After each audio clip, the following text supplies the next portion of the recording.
with the titles. Who would be who in the Bible? If they did all that with what they had, then these days really shouldn't be so bad. We can do away with the titles.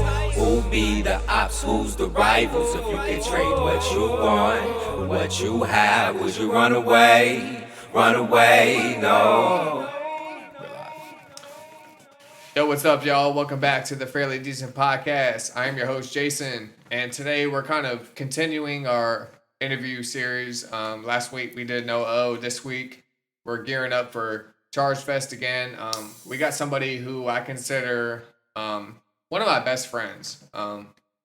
When it comes down to it, this person has been in my corner time and time again. This person really inspired me to be a musician. This person, has gone to lengths to make sure that, I was straight in this music game. There was a long time when, a lot of people didn't take me seriously. And, obviously it's because of, where I come from. And, I might not have had the same struggle as everybody else. But this person always looked at my ability and put that first and foremost. And that's something that I'm forever grateful for, something that I will always cherish. Somebody that, beyond the music has been a friend to me. Somebody that has always, been in my corner. Like I said, I can't ask for a better best friend. We've had our times where, we haven't liked each other, and that's just the nature of the game. But it's something that I will always cherish for the remainder of my life. Somebody that I can always call no matter what. Whether they may have the solution or may not. They have always been down, to listen to me, and that's kind of enough introduction. I got CJ. He goes by CJ the Prophet. I appreciate you for being here for sure. With me. Actually, again, I pulled up on you. I swear I'm going to get a space soon. I swear. But yeah, CJ, just kind of talk about, how this whole music thing started. We'll get to me and you later, but for the new audience, because, again, this probably is a new audience for you. Even though me and you have been so close for so long, this is probably a new audience, for you in terms of viewership. So just kind of give people a rundown of, where you come from and, how music started and how music has kind of impacted your life. And then we can kind of, build on that. Yeah, so first of all, thanks for doing this, bro. Absolutely. Thanks for having me. It's so dope to see you in this space, Thank you, man. executing the shit that you want to execute. So Thank you. Congrats to you. I'm proud of you, bro. You're killing it. But for me, music is, I was just born into it, right? So I like to say I come from a royal family of musicians, from my great grandfather on down. So, it started playing drums in church at 4 years old, 5, 6 years old. So I've just always been around music. And so, I started off playing drums and touring around with my dad and seeing what it looks like to own your own business, musically. So it's just in my blood, you know what I'm saying? For sure. So it was unavoidable for me, and it culminated to where we are now. You know what I'm saying? Yeah. Your dad, man. Your dad is Legend. Your dad is legendary, legend, bro. yeah. Legendary. I don't even know what it would be like to come from a family with your dad in it, and I can't. I still don't know myself. I can't. And I love your dad. Yeah, Let's get that sure. straight. I love Facts. your dad to death. He's one of a kind, bro. He is definitely one of a kind. But the man is so musically gifted. That would just I wouldn't know where to start. Mm-hmm. When it comes to music. How has you what was your dad's first influence on you that you can remember of music?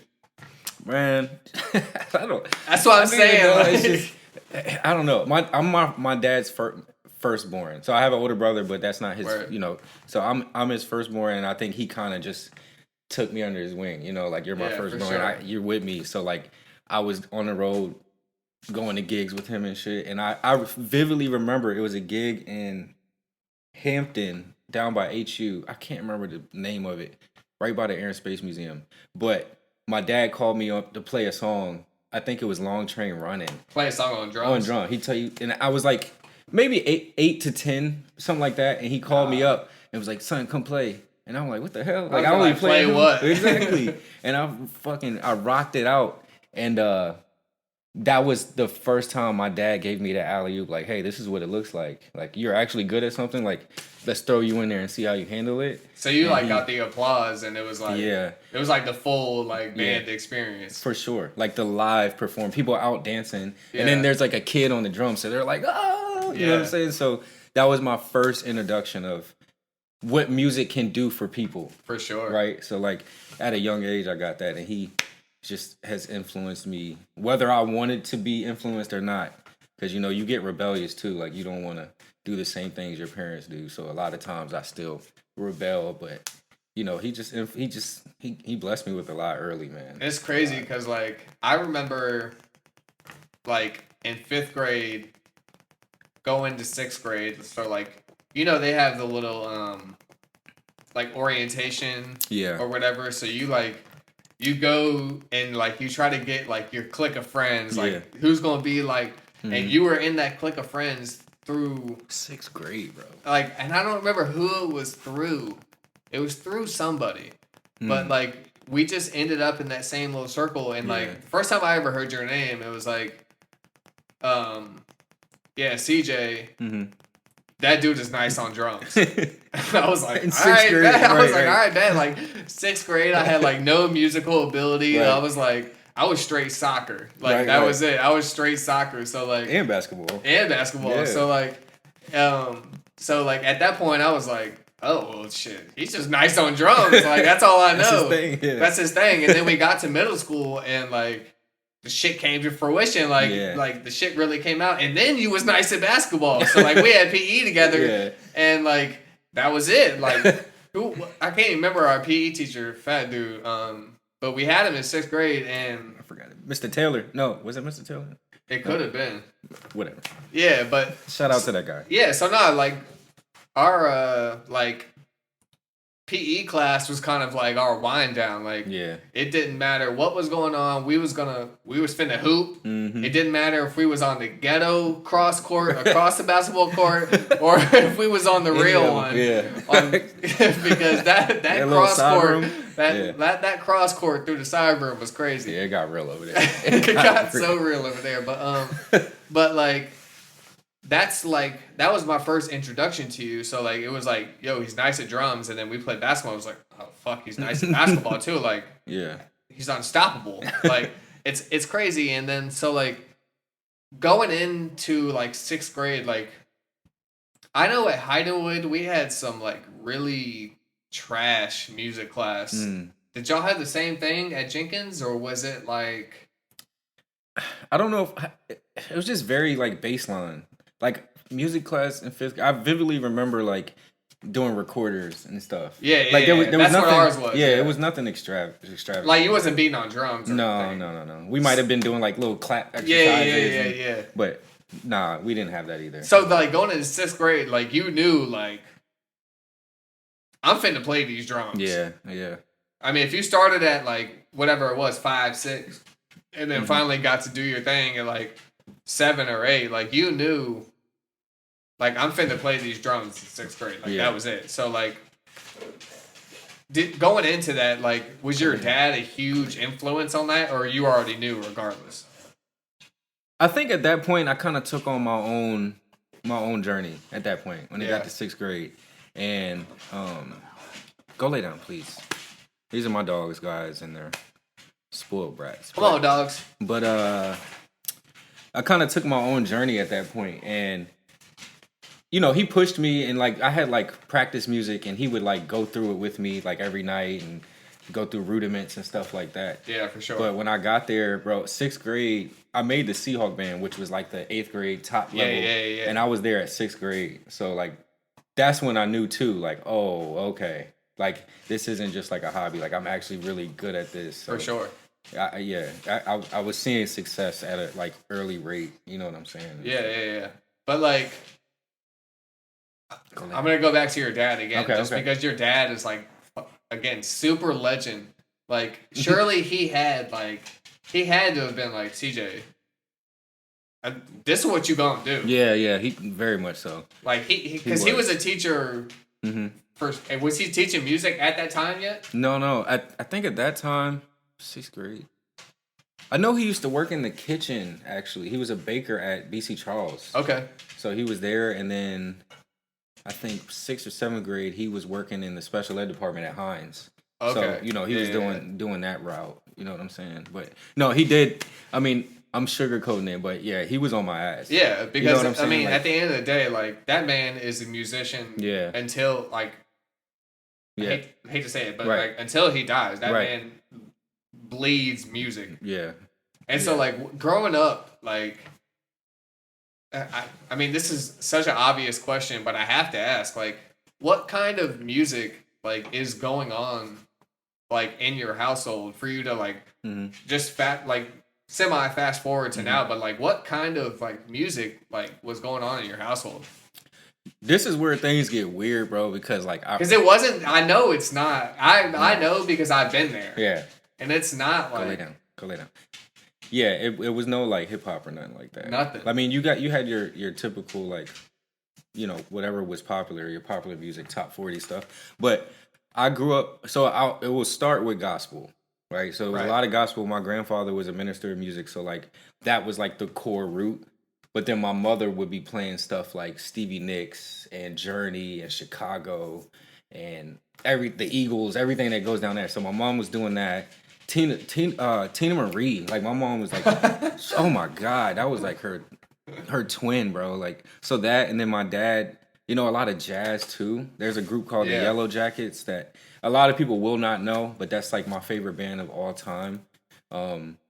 If you ever look them up, it's probably gonna sound like elevator music to you, but which I love. Word, it was super like just. I think that was the first like experimental jazz. I don't know how to categorize it. So a lot of jazz, gospel, R&B, and then your oldies, you know, Temptations and stuff like that. So, I mean, it was just a melting pot of just all kinds of random. Because I know every time like I've been to your house as a young kid, it's been records or CDs playing over the louds. At all times of the day. And like, so my family was a little different. Like, we had like my mom is from Kentucky.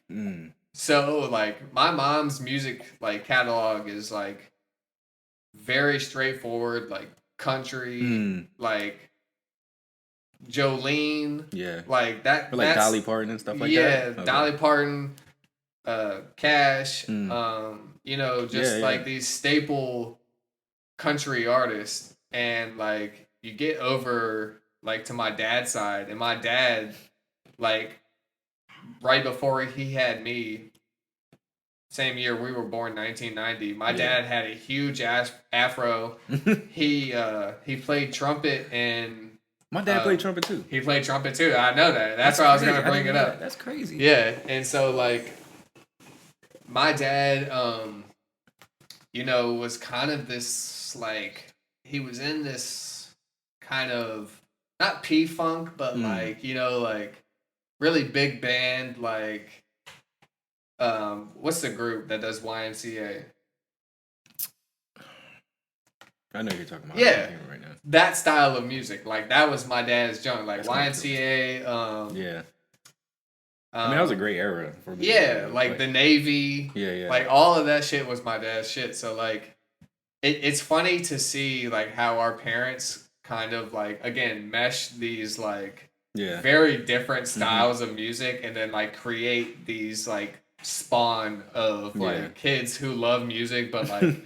In this really weird and like totally different way. Totally different. So like that being said, like when did like the rap bug, you know, kind of happen? Oh man. Because you know it is a bug. You know, like Definitely. there's a very specific day like when it's just like I'm trying to rap. Yeah. And we have stories. Yeah, I mean, tons of them. I think I stole my older brother was, Chris, man. Yeah. He was very into rap and hip hop. You got something to say, Blaze? What you want to say, Blaze? Y'all go lay down, please. Thank you. Go lay down. Go lay down. But I remember stealing my brother's little CD book. It was just something like this. Still, yeah, no. He was like, I didn't remember you stealing my stuff. Yeah. But the Nas is Stillmatic album. When I heard One Mic, bro. What was it though? First beat or like actual lyrics? The lyrics. It was the lyrics, bro. And when I was young, bro, I used to find songs like Stillmatic and Reasonable Doubt and stuff like that. And I would go on my little radio player, hit rewind, and I would write out the lyrics that they're saying. And just write it all out. And it was One Mic specifically, bro. He said Jesus died at age 33. That's 33 shots, 2 Glocks, that's 16 apiece. When he did that, I was like, what? Yeah. Like, what are you doing? He painted an image so vividly.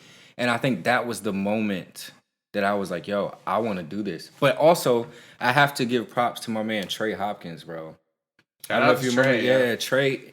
He weekly listener of the podcast. Shout out to you, Trey. I love you, Trey. My guy. But he really, really, really introduced me to a lot of stuff.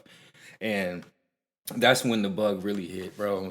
I had access to that type of, catalog of music. And that's when it really hit me like, yo, I want to do this. So, like, I mean, me and you know the stories that we have of this journal. Yeah, I was about to say that too. that might have been the bug too, honestly. Like because it was competitive at that point. We had this journal in what grade was it? 7th? That was 8th grade. 8th grade.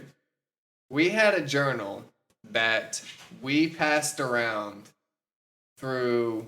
Had to have been at least 6 people. Yeah. Possibly 7. But at least 6 people where our dedication to the day, every day, was pinning a 16, a 32, a 48, whatever it was, our dedication was pinning some rhymes into this journal. And this journal lives somewhere or is dead somewhere. I don't know. Could you imagine? Could you imagine? But like, let it be known, like we were passing around a journal during class, writing a verse, and then the next person would get it. So it's not like you can think of something ahead. You would literally take off of how they ended. You had to build off the last verse. Exactly. And this was in the middle. It was English class, and it was like in the middle of class, and we're just passing this notebook throughout the class.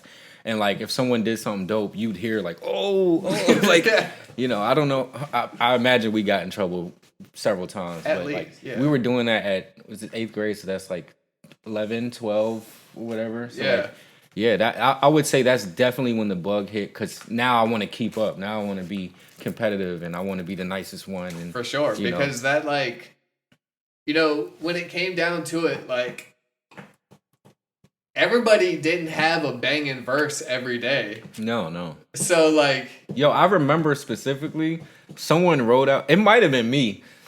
The entire Fresh Prince of Bel-Air intro. It had to have been you. Yeah, I think I had nothing to say, and I was like, I'm just gonna be goofy. And I wrote, it was West Philadelphia, born and raised, and I wrote the whole thing out, and I just passed it on. Like, this is all I got. Yeah, but it was funny because like the journal would get around, and then like the journal was kind of like a round table. So like everybody knows where everybody sits. So if something like gets written in there, you know who did that. You know who did it, and then you kind of all just look around like. Y'all just had that look of that's like, what you did. I mean, I know it's Tuesday, but like, yeah, all of Monday and all weekend. Facts. But no, that journal was crazy. I wish we could literally go back in time and like preserve that journal, because just snatch it. I know that journal has some of the worst and some of the best raps that could possibly come from an 11 or a 12. I was about to say the perspective of a child of that time. Yeah, there has got to be some crazy raps in that. Yeah, man. Yeah. So like, keeping on music, like when was your first studio session, or when did you ever think like, I want to start putting this out to the public? Because like we messed around obviously in the journal, but like none of us ever really thought like to go get in front of a microphone and push record and like do all that stuff. So like, when was that first like introduction to recording, the recording process? Yeah, that was like it was like 10th grade, right before like Hero Villain. So not far became a after. thing. No, not far after. And again, me and Trey were surfing YouTube, and Trey had those old like computer mics that it was like a round base With and a then little just skinny cord on it? Yeah, and then it was just like a little microphone. Yeah. And we were using that, and we downloaded like. How were y'all recording it though? I think Trey found like I think Audacity Oh, at shit. that time. Okay. Which was used. Shout to, out like, to Trey voiceover. again, bro. with that technology I'm telling you, stuff. I owe him. When I get the bag, he's getting the bag. I'm telling For you, real, bro. I'm though. telling you. But I was like 10th grade, bro, and we were downloading Dipset beats and like going ham, bro. Off what, like LimeWire or like Napster or something? LimeWire all day, and I think it was like 10th grade, bro, and we were putting out. So we had like a whole album in like 2006 of just like freestyle, just bullshitting. So y'all was on like some like Lil Wayne like type shit, almost like just take beats, freestyle over them, and then just like have a catalog. That's what's up though. Yeah, bro. Me, LA, Trey, Greg, Dathan, we were in there like writing raps all night, like Not just freestyling, like actually writing raps. So yeah, we did both. Like Yeah. we started recording, and we saw what it looked like. So then we started really writing, and then when we started like writing again, it got. I'm so mad I don't have that music, bro, because there was some shit in there, bro. Yeah, I'm sure. Oh my god. Always. I Yeah. mean, you know, both between the two of us, we probably have like catalogs of just like bro. lost music. And Facts. you know, I'm actually okay with that because like, you know, it's music is one of those things where like you can appreciate it for what it was. Like it doesn't like you don't have to go resurface everything and like True. like everything in the time was like it was lit and it was lit for the time. So like True. when did you actually like so we've started recording, we started that whole process, like, you know, when do you finally say like I'm gonna put my name on something, and like what was the first name, and like what was the first project that you like put out for like consumption? What was that album? It was with B-Back. Okay. It was definitely with B-Back. I think it was. This was 2009, 10-ish, maybe 9. But I put out an album called Lost Generation. That's what it was. I remember that. Yeah, and that was the first time, like, yo, I have a vision that I want to do, and like that was the first time I executed it. And then we shot videos to it with the green screen and stuff, and we did all that type of stuff. So like 2009, and that's when it was like, all right, this is what I'm doing. And like that's kind of like when me and you first linked up. Yeah. I guess like after you put that project out, because I wasn't on that project. No. Yeah. That was literally like as we were like linking up. Yeah. And I was like finishing that up with B-Back. Shout out to B-Back too. Yeah, shout out to B-Back, man. Yeah. So then I guess me and you kind of, this is where our story like kind of comes back together, you know, because just to keep a long story, you know, short, CJ went to Woodside, I went to Minchville, and that's kind of where like the worlds kind of separated for a couple of years. Yeah. And you know, so we'll kind of like rewind a bit, and you know, around this like senior year of high school, I would imagine, maybe a little bit before, you guys over there at Woodside had put out what we now know is Hero Villain. And you know, that was kind of a big deal, at least for the surrounding area. I mean, I don't know how far you guys went like across the water, but at least for Newport News, like that was kind of big. It was kind of the first time that, you know, somebody that was our age and somebody that was, you know, just as capable as the rest of us, put out something that was a little bit more than, you know, just a movement. I mean, you guys had actual merchandise. You guys had, you know, a movement going. Like, it wasn't kind of just like a thing that was in words. You know, there was like physical like content. So speak a little bit on that, like how that started, and like, you know, it doesn't have to be like a super long story, but you kind of know just kind of like how that whole thing came about. Yeah. So grade, I used to sketch in my book and not pay attention in class. So like I would be sketching. I'm heavy in I love clothes. I love fashion. So Definitely, we know that. so I was like, I had this idea. I'm heavily in love with the yin yang concept. Okay. So I had this idea, like opposing concepts, hero villain, and I wanted to do like two clothing lines in one. So the hero side was like your formal polos, your, you know, your nice stuff, and then villain was like your streetwear, and it was like two brands in one basically. So I had this whole journal drawn up of different types of outfits, and then I asked the homies like, yo, you down? Like I got something that makes sense. Let's make it make sense. And we hit the ground running, bro. And y'all most definitely hit the ground running. It was so crazy because there was a brand called Paper Route, I believe, and they had a little kiosk in Patrick Henry Mall. I remember Paper Route. Paper Route was lit. It was, and that was the only brand that I remember. Paper Route and Paper Plates. I don't think Paper Plates never did it like that. No, they were, but I'm saying I don't think they were a thing yet. So I think I was a little ahead of them. So Paper Route was the only brand that I knew that was doing that, making their own clothes. And so, Greg was drawing up these designs, and then we went and presented ourselves. We did like a whole slideshow to get like this business loan, and we got a business license. Like we did it right, like at 18 years old, 17, 18. So we got t-shirts made. They sold out in a day, and then we just kept doing that, and it just... it was good. It was really cool, and I think it was cool for people to see. Like, I can start my own thing. Yeah, it was so cool, and I know somebody's gonna hate me for this, and you know what? I don't care because shit's popping now. I don't give a fuck. Word.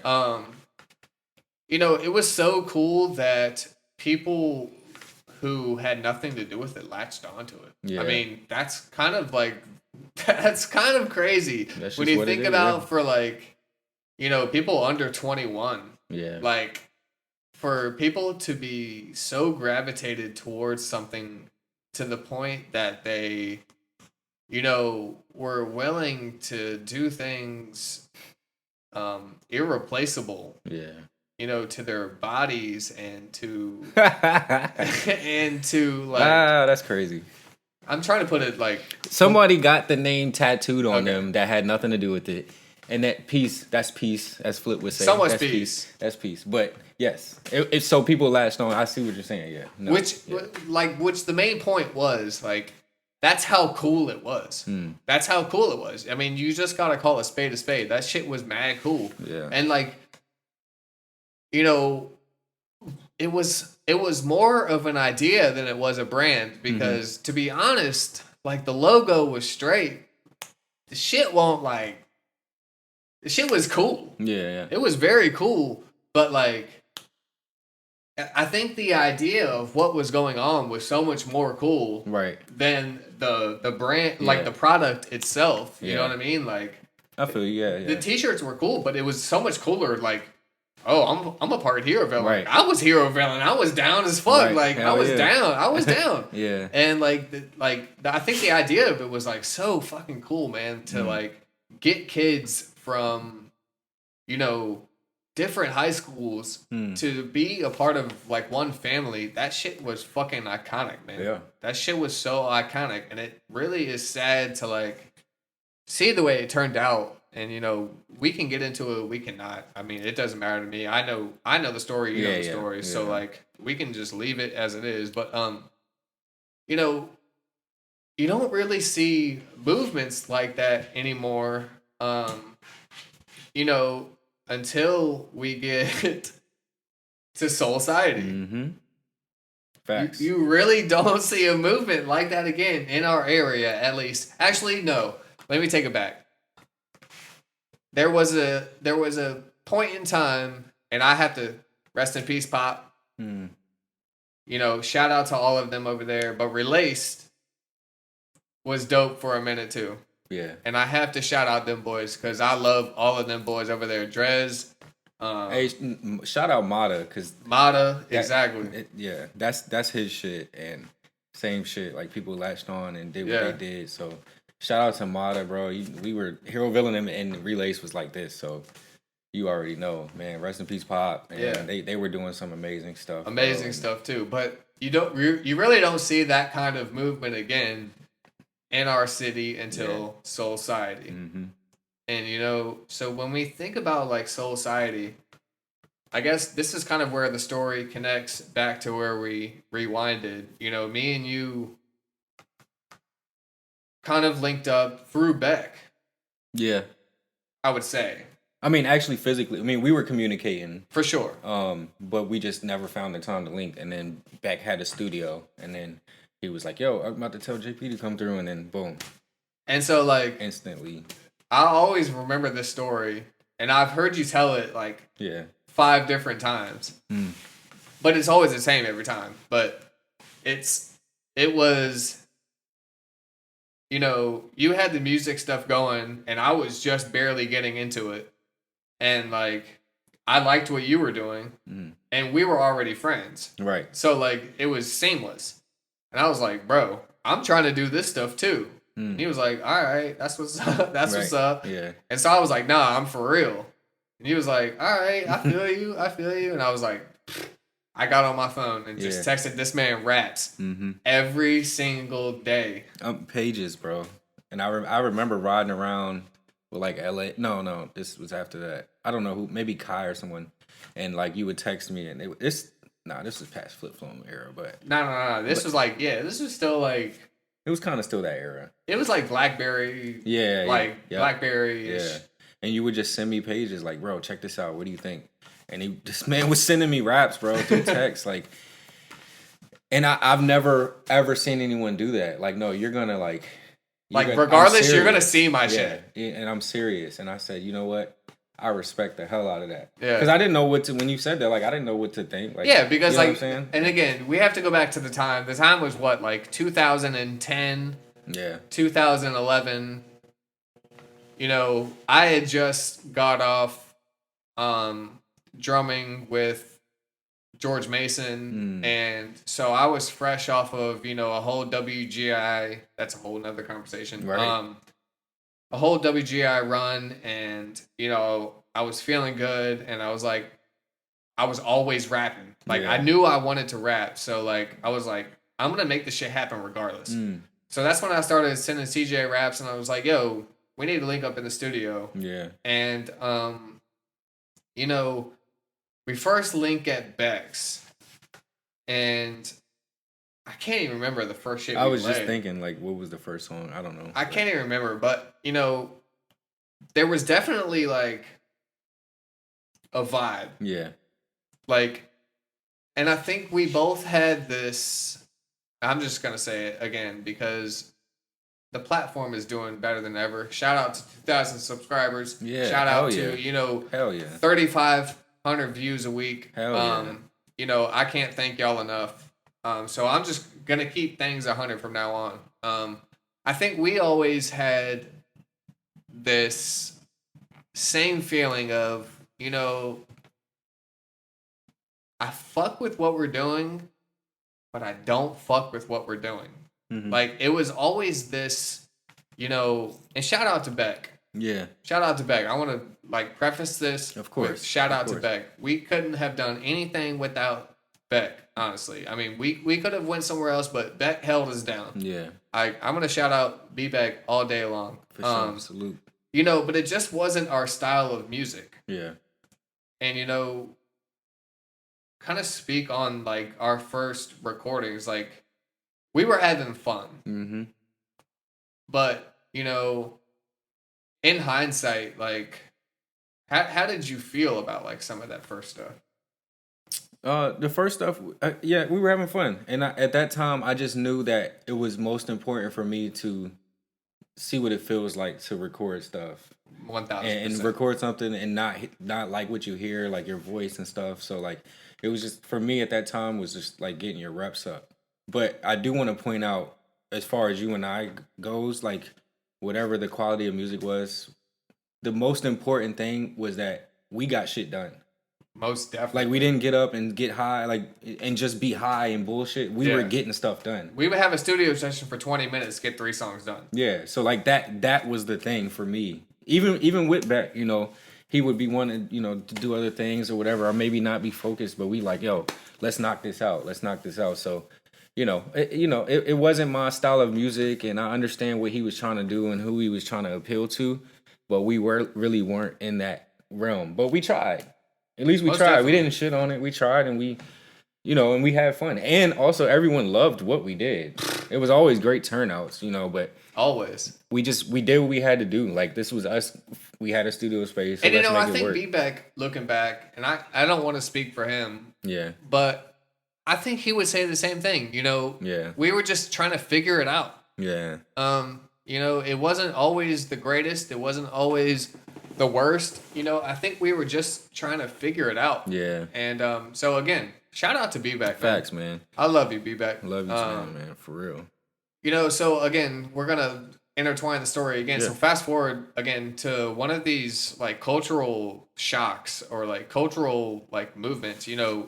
Society came about, and that was another one of those things that I would say, I've said this before and I'll say it again.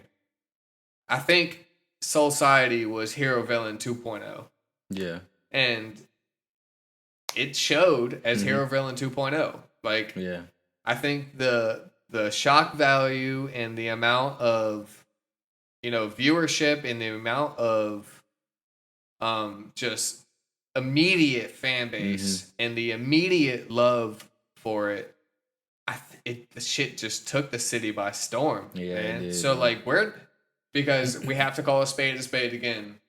CJ is the creator of Soul Society, first and foremost. Right. I have never taken credit for that. I was brought on, and I think I was brought on because CJ saw what I was trying to do, and I think it was the most closely matched to what he was trying to do as far as building a collective of artists and just building something that's not a label, that doesn't have a bunch of artists, but it has a family. Yeah. And I really think that's what Soul Society was trying to be. I'm gonna let CJ speak a little bit more to like the creation of it and kind of like piggyback on some of that, because I know he kind of feels the same exact way I do. Yeah, for sure. I remember specifically because I was recording with B-Beck before I linked with you, and like I had the idea for Soul Society, and I specifically remember you asking me. I think it might have been after the first couple times we recorded, but you were like, "Yo, I love what you're doing. I want to be down. Like, can I join you?" And I was just like, "Hell yeah!" Like, you know what I'm saying? So I remember you asking, like, "Yo," For sure. which showed me, okay, this vision, it is something. It's not some bullshit Very because much you so. want to be a part of it. For We sure. could have been just making music, but you wanted to be a part of it. But it was just kind of the same concept, man. I was a man at that point. I was out of school and I was out in the world, and the same concept of light and dark and the sun and balancing all this stuff, just like Hero Villain. It was like the same concept, and I was just trying to find a way for that to make sense. And then like our skin color, right? You know what I'm saying? Right, So you right. have two different cultures, so it's like the same thing. It just all made sense. All made sense. And the music did the same thing. Like my verses were a certain way, your verses were a certain way, and then that hook was always fucking dope, and it made sense, bro. Like, so, that was the idea of it, and I was just like shooting darts in the dark, bro. Like, let's see what happens. And You know what's insane though is a lot of those songs still live today. Yeah. So I want to personally shout out to Jake Jones. facts, bro. Shout out to Tyler Martin. Mm. Shout out to the whole family over there. Shout out to Mike. Shout Mike. out to everybody that was a part of it. Yeah. The stuff went kind of salty, but I think we've all moved past it, and we can all say it was what it was, but Yeah. what it was something absolutely magical. And bro. It was hope. Like that was a time we didn't have shit. We were sleeping on the couch at the studio. We didn't have nothing. But we woke up every day like, yo, what we doing today? What we recording? And we do shows and sell it out. And that was a different feeling, bro. That was a different feeling, man. To not have anything to your name, but also go rock a stage and sell it out, and everyone's like, And yes. that was the first time that I ever had people quote my lyrics. Yeah, man. Like the entire venue. The entire venue. Like, that was the first time that I ever had 100 to 200 people screaming exactly what I had wrote down on there this. you go. Yeah. JP from Soul. on this floor inside the studio, what I had wrote down was like at this atlas of like what I thought was rap, you know? And, you know, coming off of that,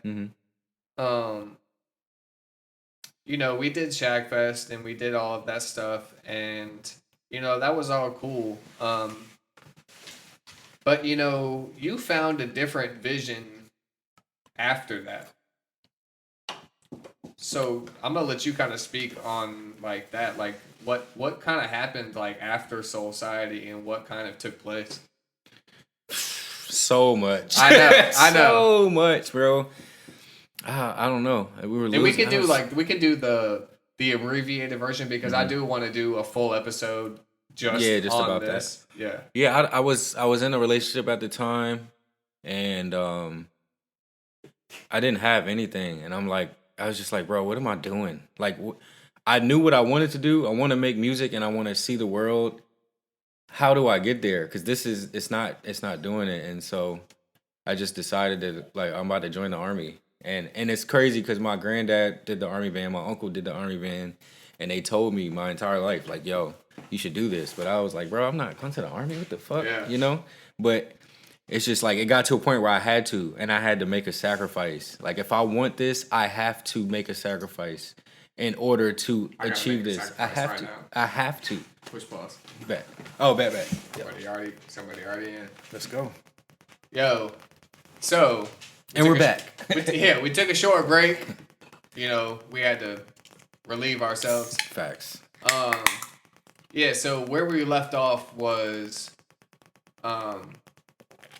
you know, after Soul Society, you know, life took a different direction. Yeah.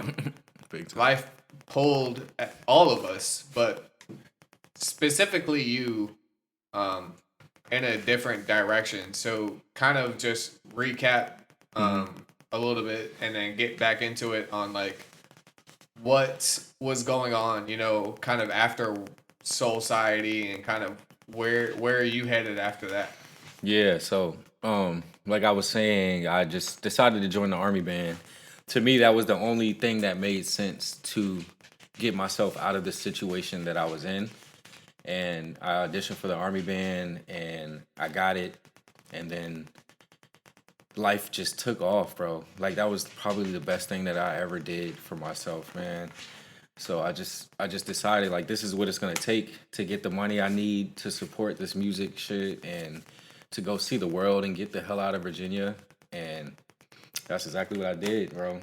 Yeah. So like getting the army band. Yeah. And you know, that kind of led you to kind of what was going on in the world, you know, bigger than music, bigger than, you know, what we had going on as far as like recording and doing shows and all of that stuff. They put you in kind of a hard position and, you know, they ended up, I don't like calling it like shipping out. Yeah. But I mean, if you're in the army, that's kind of what it's called. You know, they shipped you out to Afghanistan and kind of talk about your time there and like what you were doing and you know, the life there and kind of just like what a day was like, you know, in Afghanistan. Oh man. So I want to preface this by saying I wasn't supposed to deploy because I was a brand new soldier. Like I just got to my unit, and at the time I was very just wide-eyed, and I'm gonna make a change on this whole institution, and I want to bring a different flavor. So we did a show. I was stationed in New York. We were playing a state fair, and Snoop Dogg was at that state fair. I got to meet him because we went on after him. So there's the army band. It's like he wanted to come show love, right? For sure. So I told them that I was a rapper.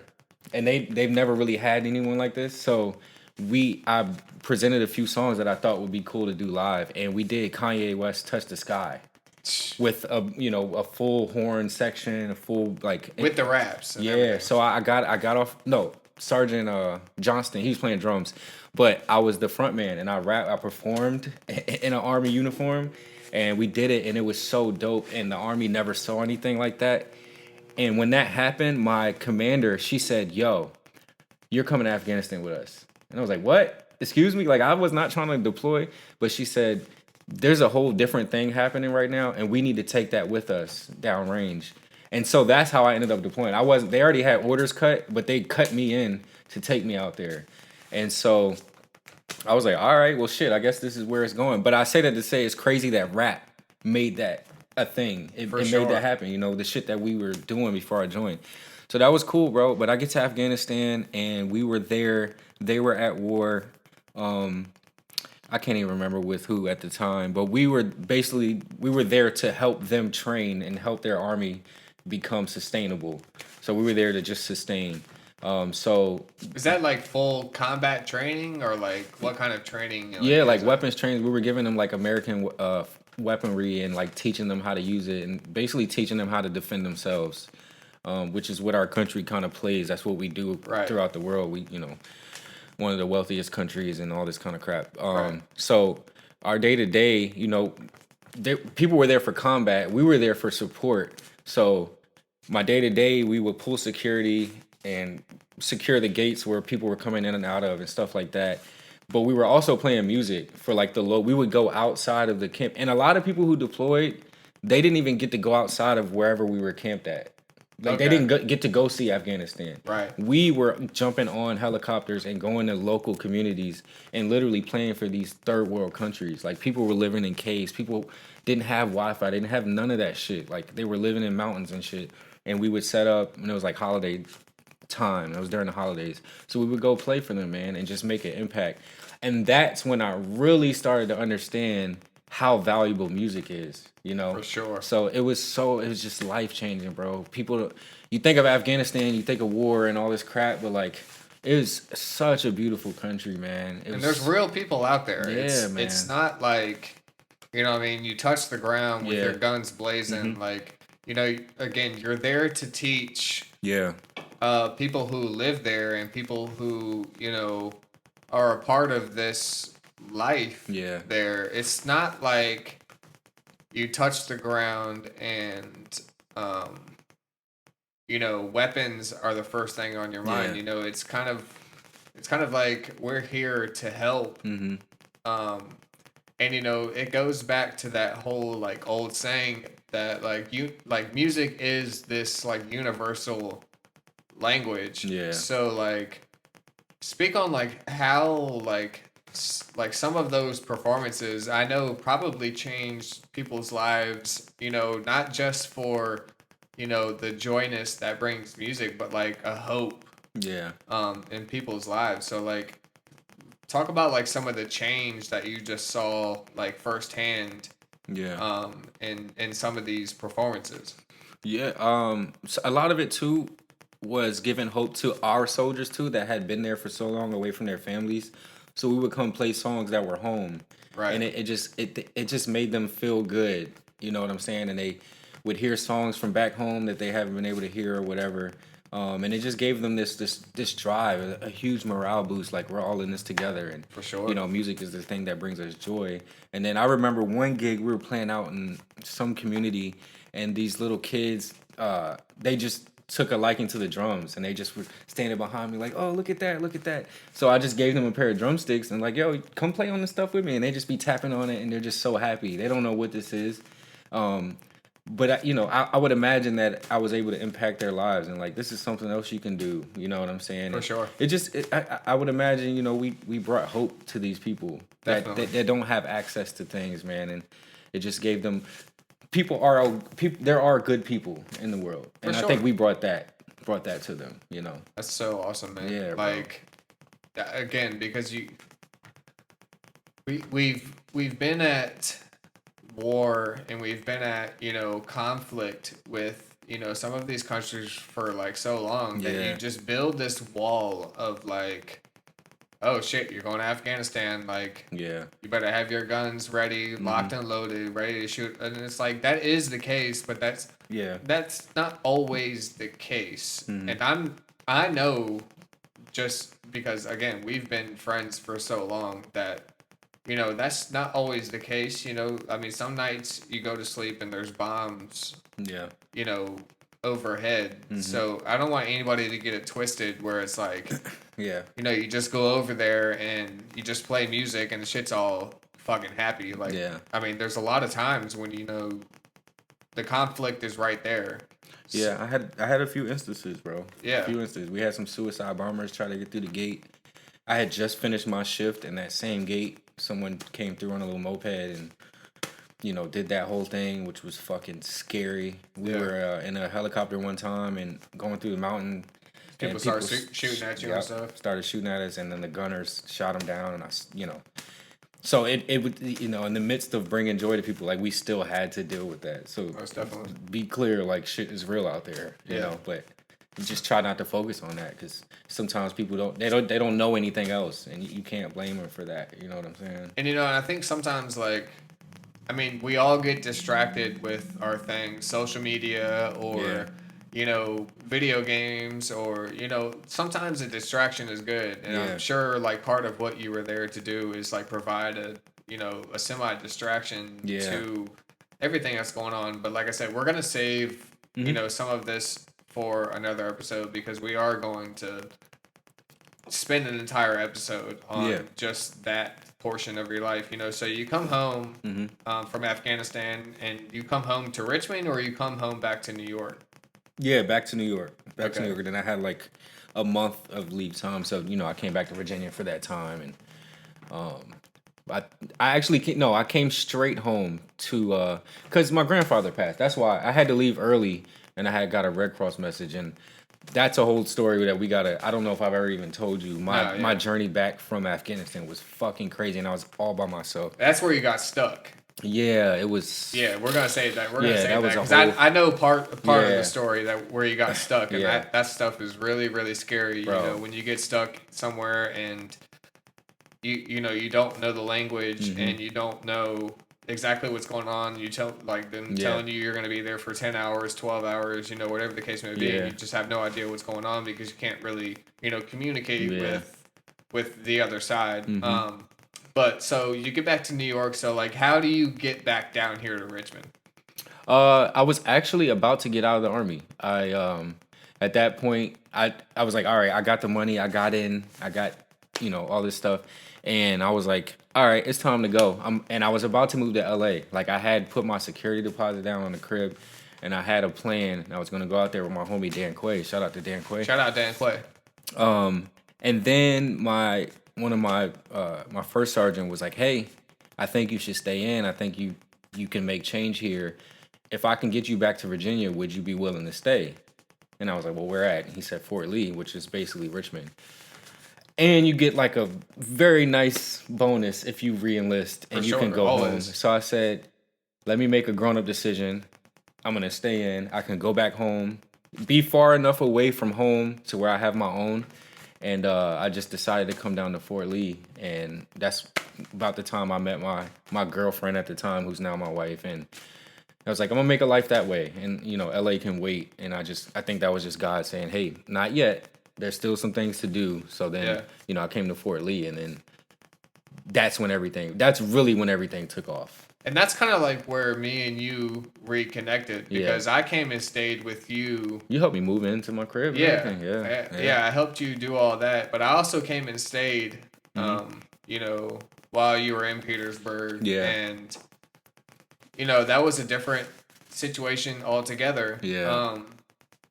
So at this time when you're in Petersburg, and you're, getting out, or currently in, but like trying to also get out, where does music like kind of fall into this situation? Because I know you don't just leave go to the army and forget about this stuff that the stuff that we were doing was, again, monumental. Right.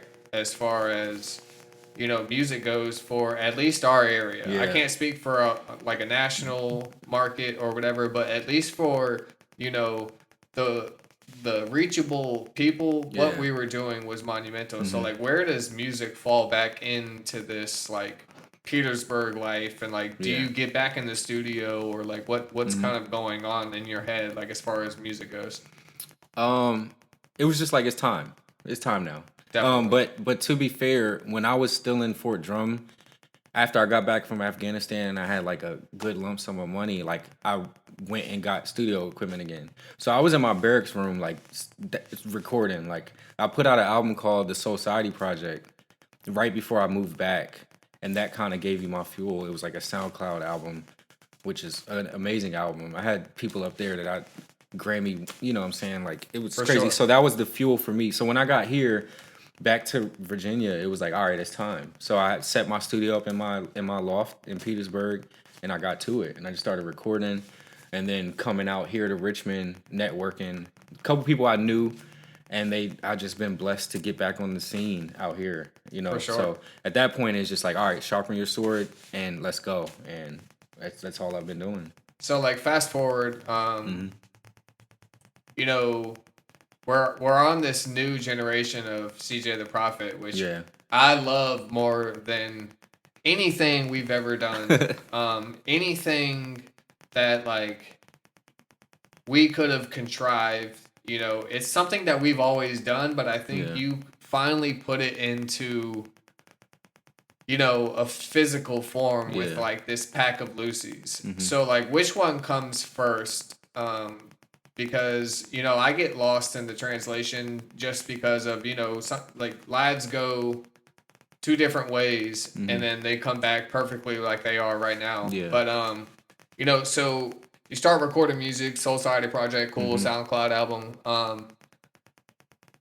When does the Contrice album come first? Is that the With Love album, or is it before that? There was actually an album before With Love called The Prophet that I did while I was still in the army. Okay. Like right at the end, I did this album, and it was taken down from TuneCore because I didn't understand the whole streaming That's thing. the TuneCore beef. Yeah. I've been wanting to know Yeah. what this TuneCore Bro, beef is. I didn't I didn't understand. I've been the whole hearing thing. this TuneCore beef, and I'm like, what the Yeah. fuck has TuneCore done? Yeah, it's that's where you Was you it know, like sample reasons? Or? No, it was you have to annually pay to keep this thing up here. And I was just none the wiser, and so like the year had went by, and they didn't So send you me were like like past due on. yeah, and they just took it off, and you can't even Oh. I'm gonna remaster that one at some point because that album was, bro, that album was amazing. So I did the Prophet album, and that was me getting my feet wet playing the distribution game. Yeah. Put it out, saw that there was money that came back. Yep. So I was pushing that, and then I got out of the army, and I just felt this weight come off, clarity. The smoke is gone. Let's go. And I did With Love, which set the tone. It just set the tone. So And that's that what, was- like 2020? 2019?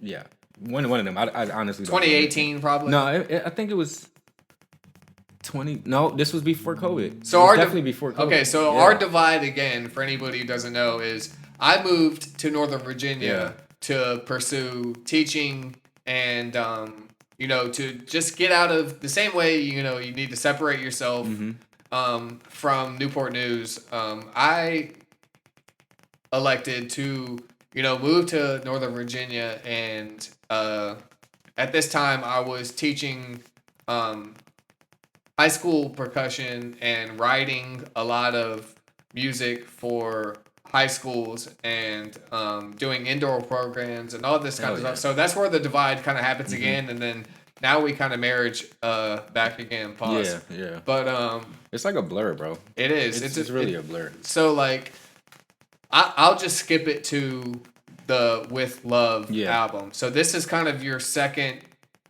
I would say that's like the debut. I would say That's what I would say too. For sure. That's For sure. why I would I like invested in that one. Yeah. But yeah. So like the recording process of that all in house. Yeah, in house, and bro, man, I've been blessed. I met this band called Butcher Brown, who's like, Shout out Butcher Brown. bro, my guys, bro. I was reaching out to them. I love Butcher Brown. Bro, they're Phenomenal. the homies, bro. The homies. They're Richmond royalty, Virginia royalty. Absolutely. But I reached out to them with a bunch of ideas, and they just sent shit back like, hell yeah, I got you. And that's when it all started clicking. Like, yo, I know some amazing people. What I'm doing is actually great, and it's quality. And so they helped me out with that a lot. All of that was in house. I mixed mastered all that, and had some amazing. Shout out to Stout, this female vocalist. She is a fucking legend.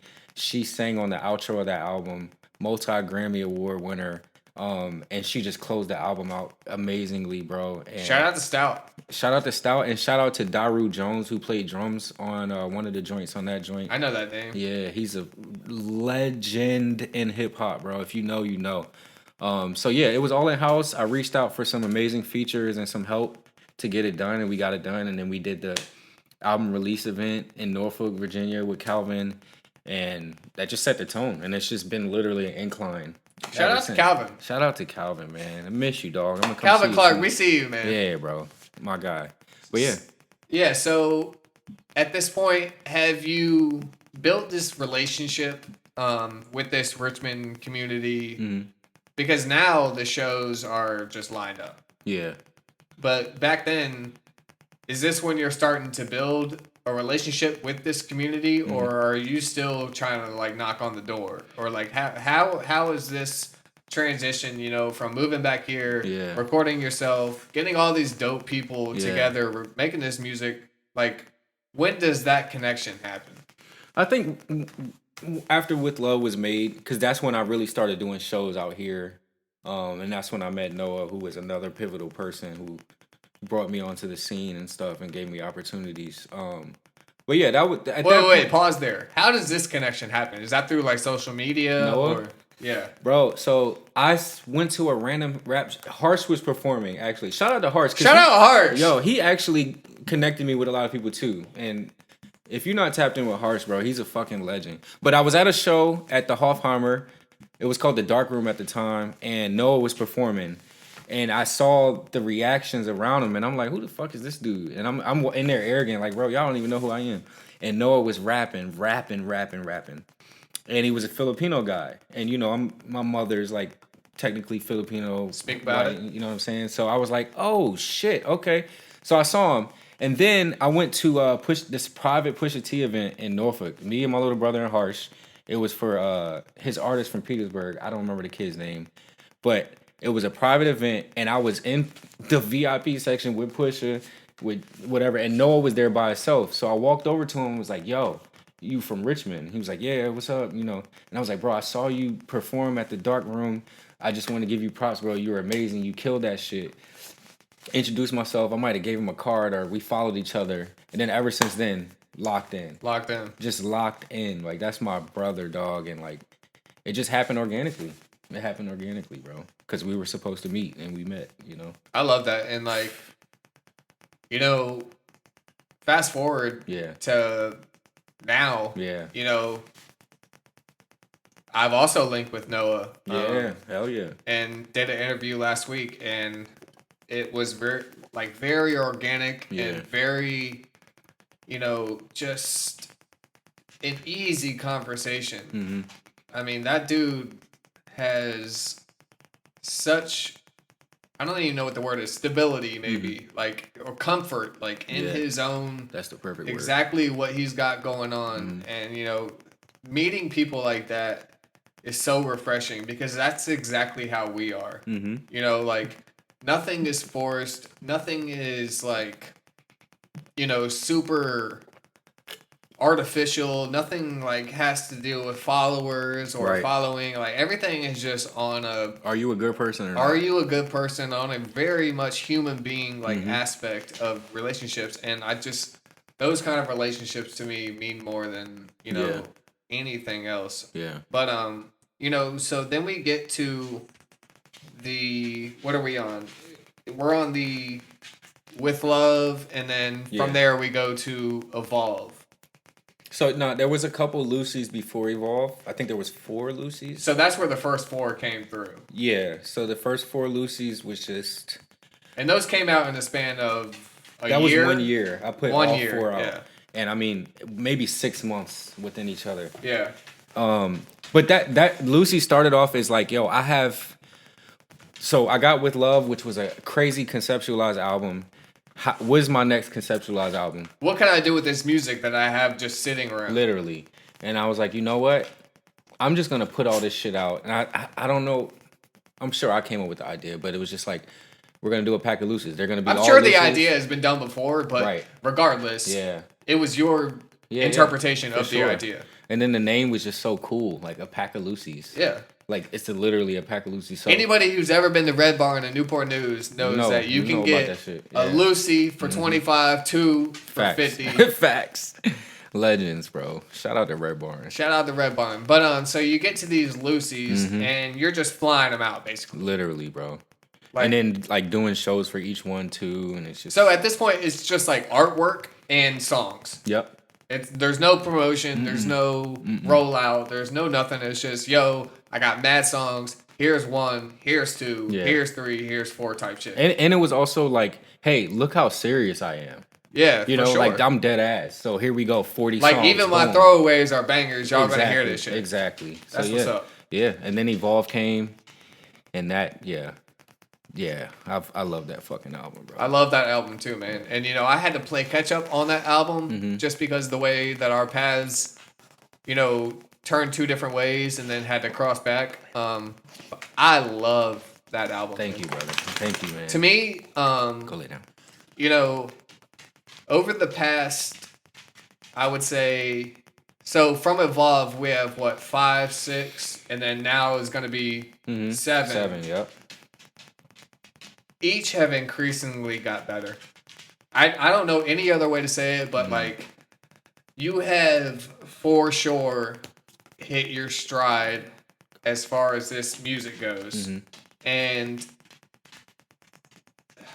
I don't want to ask the question of like what keeps you inspired, because I know just music, just knowing you for so long, music in general just inspires you. Yeah. Like it doesn't have to be like super in depth, but like, you know, going into, I would at least say 6.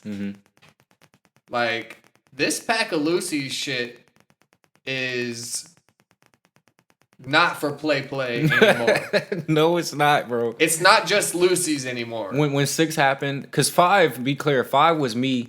I wanted to revisit all the shit we had. For sure. You know, so and I felt it deserved to be heard on that type of platform. Most so definitely. It was like 30 songs, something like Shit that. was long. It might have been 40, and 5 is just, you know, revisiting all the old shit. So I just threw that out to get ready for 6, and then when 6 happened, I met Profound 79. That's my big brother, bro. Like that's one of my best friends out here. He just took me under his wing, bro, and we just hit the ground running. And that's been the best reception I've ever had for an album. Like it's a breathing organism at this point.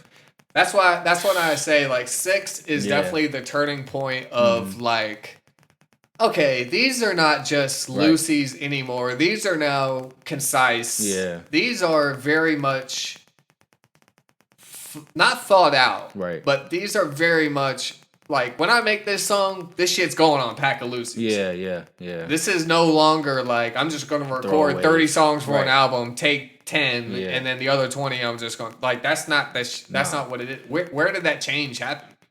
I think when I made a decision that, you remember like when J. Cole was making his own beats and, For sure. and people were like, I'm sleepy. Yeah. And he started working with other producers. Yep. That it was kind of that. And I was like, you know what? I make beats and I feel like maybe they're not translating well enough because you have your own vision on how things should sound. For so I sure. was like, yo, I want to work with another producer, and that shit just happened. So I think once I stepped outside of that comfort zone, once you just take that sacrifice and you work with someone else who's like a genuine person, things click. You know, because we're not supposed to be here alone. We're not supposed to do shit alone at all on this earth. We're supposed to, For you sure. know, community. And I think that's when it took a turn, is when I just stepped outside of that box. Like, yo, let me work with someone else. who's a well-established producer. Like, the list can go on with the credentials this guy has. Shout out Profound. Shout man. out Profound, bro. You know Yeah. what it is, bro. Come on, man. And that conversation is up next. Yeah, yeah. Look I out for cannot that. wait to sit down with him and you together and, Yeah. kind of just cut the mics on and let y'all Cut talk. the shit. Yeah, we're about to. Yeah, that's gonna be fun, man. Because I would consider you I would say my best friend. Yeah, for sure.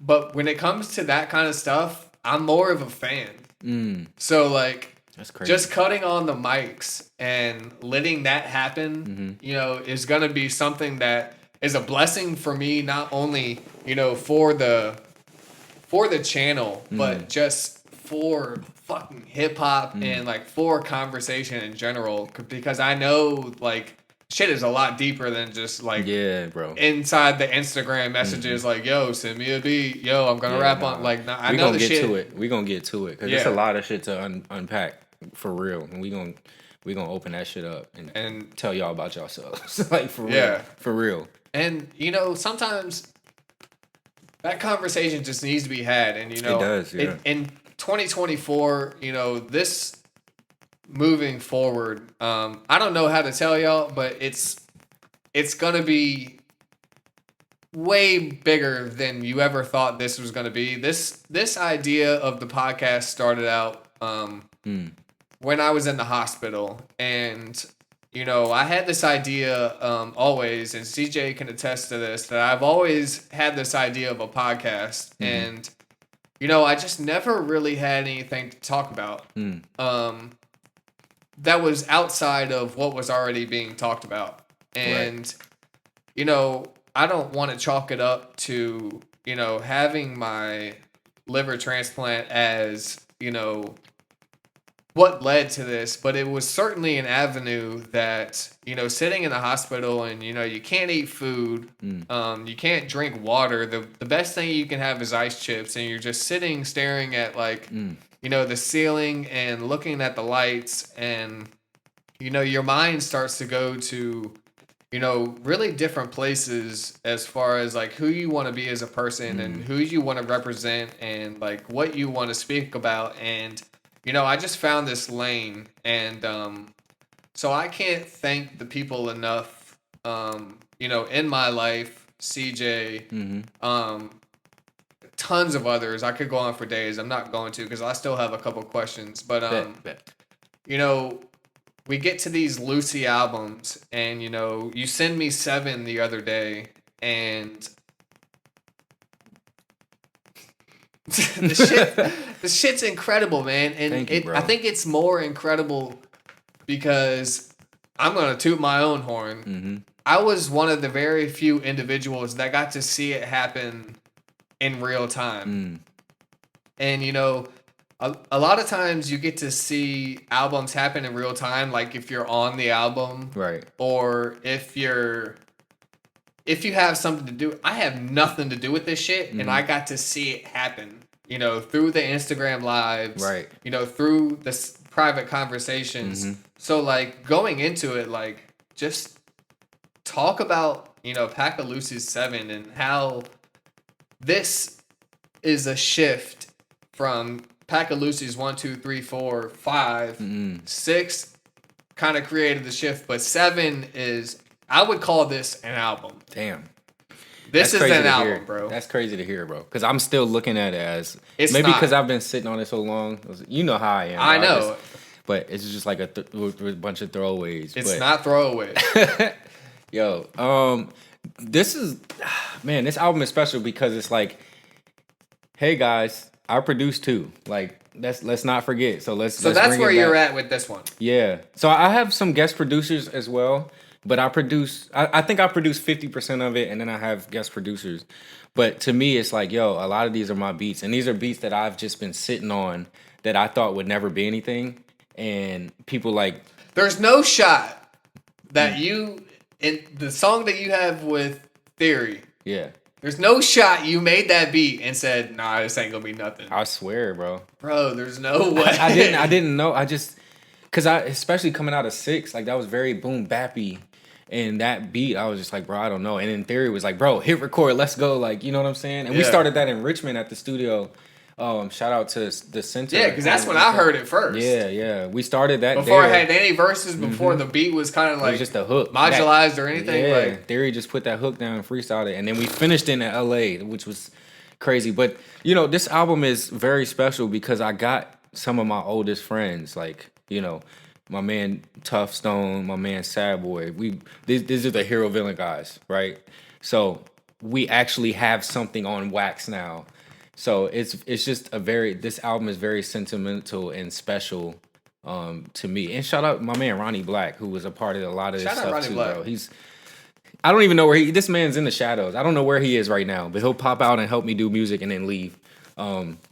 So 7, I'm taking another pivot and we're going another direction. But what I've been hearing is that this is a perfect album to just have on in any type of setting. You can just have it on.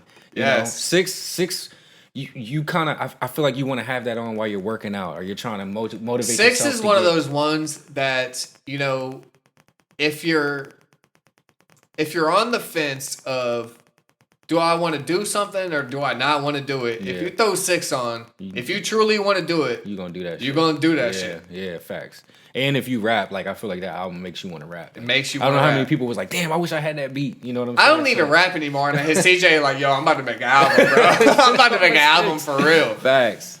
With 7, we're getting back to that nuance of just being able to just have it on in any setting. Like, you have a song called Leave Me Alone with Harsh on it.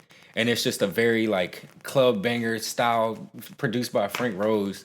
And you have songs like that. And Greg goes off on Goes that joint. crazy, bro. And he wanted to cut that verse because he, like, freestyled it. I'm like, nah, dog. Nah, dog. But I've been blessed with this album. I have to shout out my man Python P in LA, bro. He's Absol's producer.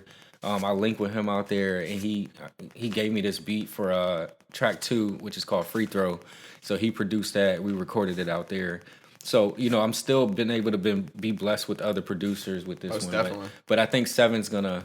I think I'm underestimating it. You are most definitely I think I am, underestimating and I think we're gonna do the listening event on May 31st, and I think that it's gonna surprise me too. You know what I'm saying? But I'm excited for it, bro. I'm excited. I think you are sleeping on it a little bit, which I think as an artist, Yeah. nobody wants to be like, well, let me take that back. A lot of people are like, it's the best shit I ever did, and give that whole spiel, but Yeah. it's like, it never lives up to the name. So I think, like, playing it safe is always good, but I'm telling you from the outside looking in, shit is phenomenal. Damn. Thank you, brother. So I hope you do get that, like, revelation of, like, seeing it firsthand and being like, oh damn, like this shit, it is what people are saying. So I really hope you get that for yourself, but nobody can do that except for you. Yeah, you know, yeah. Only you can live in that spectrum. But speaking of, you know, May 31st, we got a big event coming up. Yes, sir. Charged Up Fest. Charged Up Fest. Charged Up Fest. Yeah, May 30th through June 1st. Talk June about 2nd. My homie Noah, man, the whole Charged Up community, he's been putting that work in, bro. And it's more so about community than it is about rappers and look at me. Me and Noah have been really partnering up on this community stuff, giving back, not asking for anything. And this event is the culmination of that, man. He's providing opportunities, bringing in artists from all over the country. So we're gonna be a part of that. You know, you if you saw the Noah interview, you know the timeline. But I do want to add that Saturday, June 1st, we're hosting a love exchange. Let's go! Yes, during the block party. If you don't know, Love Exchange is the best fucking event around. If you ever heard about it, if you never heard about it, it's the best event around. Let me tell y'all firsthand, this shit is a community event. Yes. It's a donation event. Anything you can provide, take it at all favors. It doesn't matter. Bring you out. Bring yourself out. Bring everything out. Facts. We're here for the community. Yeah, we're giving back, bro. We're giving back, man. I love it. Because he was at the last one, and that was his first time being there and seeing what we're doing. And, like, we blessed so many people. Like people were bro. coming and able to just get clothes and food and just necessities, bro. So that's what we're doing during the block party from 12 to 4. I'm also performing at that block party. And then Talk about it. I'm gonna go off, you know what I'm saying? And then that night, there's a Producers Cup going on, and Profound 79's up, and I'm gonna perform with him that night too. And then I'm gonna play in the community basketball game on Sunday, and we're gonna be outside. Come see us, man. I really come find don't us. think y'all understand the magnitude of like what's going to happen. It's gonna be one of those things that if you miss it, you're definitely going to look back on it and be like, damn, I should have went to that. There's so Yeah. many free events. Yeah. There's some ticketed events. The tickets are worth it. It's not overpriced. No. For what you're getting, it's absolutely incredible. The Yeah. entire state of Virginia Yeah. is gonna be at all of these days, Mm-hmm. man. So like, if you truly get an opportunity to like pop out for a day, pop out for 30 minutes, whatever, it's gonna be so worth your time. Yeah. I'm gonna be honest. Obviously, the grand finale concert is what it is. Stally, bro. Like what? Stally. Like what? So Yeah. I don't know if anybody remembers. I gave Stally a copy. I remember we ran into him. We ran into him Bro, right outside the Norva. Bro, he was wearing some Air Max 89s, the purple and teal joints, and I remember specifically going to buy those shoes because I saw him wearing them joints. Like he Facts. had Stally's a fashionable guy, but I remember, bro. So full circle moment. It's gonna be so dope that It's he's gonna there, be bro. so dope. So dope. I also want to add. Yeah. I also want to add that this event that's happening. If you're an artist or a creative and you're like trying to figure out how to get through that threshold, come to this event. There's gonna be over like 50 to 100 media platforms, just like this one, Bro. to where you can just come and meet them and get your name across and you can get heard. Yo. Like this is the perfect time to network. It ain't gotta be all this industry shit. You just come hang out and just shake hands with people and meet people. Like, And I promise you, I already have a folder dedicated to Charged Up Fest. I am trying to meet as many people as I can, take as That's what much it's about. music as Yeah. I can, take as much contact information. Like, this event is going to be filled with people who just love music. Yeah. This shit is not on some industry shit. I'm telling you, this Yeah. whole shit is about community. Facts. And just building on what this great like foundation already is. It's just Yeah. building off of that, man. So Yeah. please come out. pull up, man. If you see us, say something, man. Give us a hug. Give us some love. We'll do the same, man. We'll Most do the same. definitely. We'll Like, do the we- same. I know I can speak confidently when I say me and CJ and everybody else that's involved, but we really love this shit. Yeah. We don't do this shit for anything other than the love and, you know, just meeting new people, creating with new people, sitting down, having different conversations. Like, this whole thing is truly built on community. And like, Facts. if you feel like you need somewhere to like fit in, and you know, if the energy is right, please come out for Charged Up Fest. I Yeah. promise you, it will change your life. Yeah. For sure.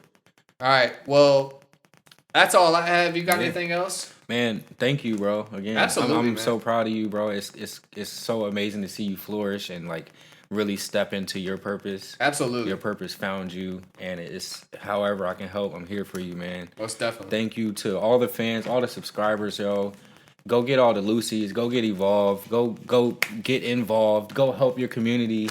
Go help someone today. Go love on someone today, man. And you know, Blazing Lily is here, and you know, We just chilling, man. we just chilling. We just just But, chilling. You know, shout out to y'all, man. Shout out to Yeah. y'all. Yeah. For real though, shout out to everybody who you know, has ever reached out and has ever you know, let me know that, you know, because we do a lot of serious conversation, you know, on the podcast about mental health and about you know, just trying to, you know, navigate your way through situations that may be hard in life. So I really appreciate everybody that's reached out, all the subscribers. I don't do this shit for the views. I could care less. I do this shit, like I said, we do this shit because we love it. So I'm gonna leave it there. It's the Fairly Decent Podcast. I'm Jason. That's CJ. Yes, sir. I'm gonna catch you all on the next one. Peace.